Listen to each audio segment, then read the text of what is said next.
কলকাতা ইউনিভার্সিটির আন্ডারে যে সকল ছাত্রছাত্রী সেমিস্টার 4-এ পরীক্ষা দেবে অনার্সে, হিস্ট্রি অনার্সে, তাদের CC5-এর একটা গুরুত্বপূর্ণ নোটস আজকের এই ভিডিওতে নিয়ে এলাম। গুরুত্বপূর্ণ ইম্পর্টেন্ট কোশ্চেনটা অবশ্যই পরীক্ষার খাতাতে থাকবে। এটি হলো ত্রিশক্তি বা দ্বিপাক্ষিক সংগ্রামের কারণ ও ফলাফল আলোচনা করো। 20 নম্বরের কোশ্চেনই মূলত থাকতে পারে, 5-এও দিতে পারে কোশ্চেনটি। তো কোশ্চেনটি পুরোটা আমরা নোটসটা দেখে নেব।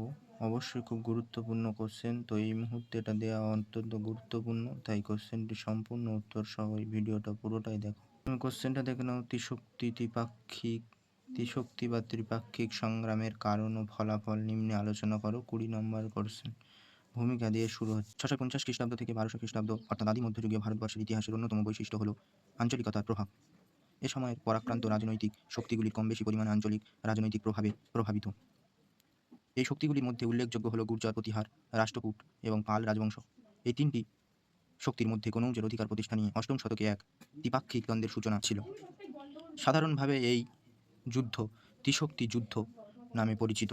তবে দীনেশচন্দ্র সরকারের মতে এই যুদ্ধ শক্তি যুদ্ধ নয়, চতুর্শক্তি যুদ্ধ। কেন নয়, তিনি কি বলছেন? কেননা এতে পাঞ্চালের আয়ুধ বংশীয় রাজাদের ভূমিকা নেহাত কম ছিল না। কনৌজে অধিকার প্রতিষ্ঠা নিয়ে পরস্পর বিবদমান শক্তিগুলির মধ্যে এই যুদ্ধ সংগঠিত হয়েছিল গঙ্গা যমুনার দোয়া প্যারাতে।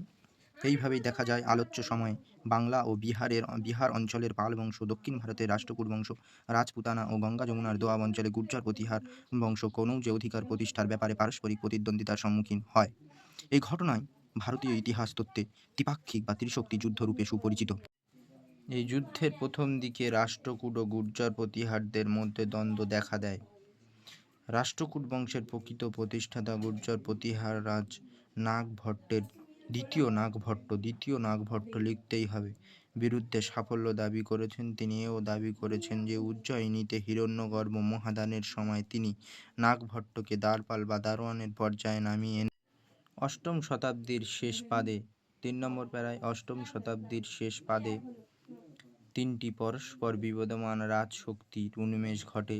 এই শক্তিগুলি বলতে পাল বংশীয় ধর্মপাল, তিনি কত সাল অবধি রাজত্ব করছেন? 770 থেকে 805 খ্রিস্টাব্দ। তারপরেই আসছে রাষ্ট্রকূট বংশীয় ধ্রুব, তিনি 780 থেকে 93 খ্রিস্টাব্দ, এবং প্রতিহার বংশীয় বৎস রাজকে, যিনি 784 খ্রিস্টাব্দ নাগাদ সিংহাসনে আরোহণ করছেন। বৎসরাজ কনৌজ অধিকার করে তাঁর অনুগত চক্রায়ুধকে কনৌজের সিংহাসনে বসান। অন্যদিকে ধর্মপাল বিহার অঞ্চল থেকে দোয়াব অঞ্চলে অভিযান করেন। ফলে গুর্জর, প্রতিহার, বৎসরাজ ও ধর্মপালের মধ্যে যুদ্ধ অবশ্যম্ভাবী হয়ে ওঠে। তৃতীয় গোবিন্দের ওয়ানি ও রাধনপুর তাম্রশাসন অনুযায়ী বৎসরাজ প্রথমে গৌড়রাজ ধর্মপালকে অবলীলাক্রমে পরাজিত করেন এবং তারপর তার অব্যাহতি পরে নিজে রাষ্ট্রকূট ধ্রুবের কাছে পরাজিত হয়ে দুর্গম ভূমিতে অর্থাৎ রাজপুতানায় পলায়ন ও আশ্রয় গ্রহণ করেন। পরে রাষ্ট্রকূটরাজ ধ্রুব গঙ্গা যমুনার মধ্যবর্তী দোয়াব অঞ্চলে গৌড়রাজকে অর্থাৎ গৌড়রাজ সেই সময় ছিল ধর্মপাল, তাকে পরাজিত করে তাঁর সার্বভৌমত্ব হরণ করেন। কিন্তু বৎসরাজের সাফল্য ক্ষণস্থায়ী ছিল, কেননা মরু অঞ্চলে অগ্রসরমান বৎসরাজের বিরুদ্ধে রাষ্ট্রকূট ধ্রুব অভিযান করেছিল। ধ্রুব ধর্মপালকেও পরাজিত করেছিলেন, তবে এক্ষেত্রে পাল ও প্রতিহারদের থেকে অনেক বেশি সাফল্য অর্জন করেছিলেন রাষ্ট্রকূটরা। কিন্তু গোলযোগের কারণে ধ্রুবকে স্বরাজ্যে অর্থাৎ দক্ষিণাত্যে প্রত্যাবর্তন করতেই হয়। ধর্মপাল ধ্রুবের দাক্ষিণাত্যে প্রত্যাবর্তনের সুযোগের পূর্ণ সদ্ব্যবহার করেন এবং পশ্চিমাভিমুখে অগ্রসর হয়ে প্রতিহারদের পরাজিত করেন। তিনি কনৌজের সৌভাগ্যলক্ষ্মী হরণ করেন এবং সেখানকার সিংহাসনে চক্রায়ুধকে বসান। তাঁর 32তম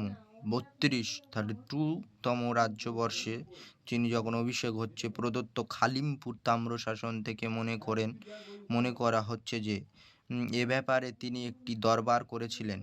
নারায়ণ পালের আবার ভাগলপুর তাম্রশাসন, যেখানে কি বলা হচ্ছে, সেই বলবান রাজা ইন্দ্ররাজ প্রভৃতি শত্রুকে পরাজিত করে মহোদয়ের অর্থাৎ কান্যকুব্জ, মহোদয় কাকে বলছে? কান্যকুব্জ অঞ্চলটাকে মহোদয় বলছে, রাজলক্ষ্মীকে তিনি হরণ করেছিলেন, কিন্তু কালে তা বামন রূপী প্রার্থীকে দান করেন। ঠিক তেমনি ধর্মপাল তাঁর কাছে প্রণত প্রার্থী চক্রায়ুধকে কান্যকুব্জের রাজলক্ষ্মী দান করতেন, অর্থাৎ চক্রায়ুধ ধর্মপালের সহায়তায় কনৌজের সিংহাসন লাভ করেন।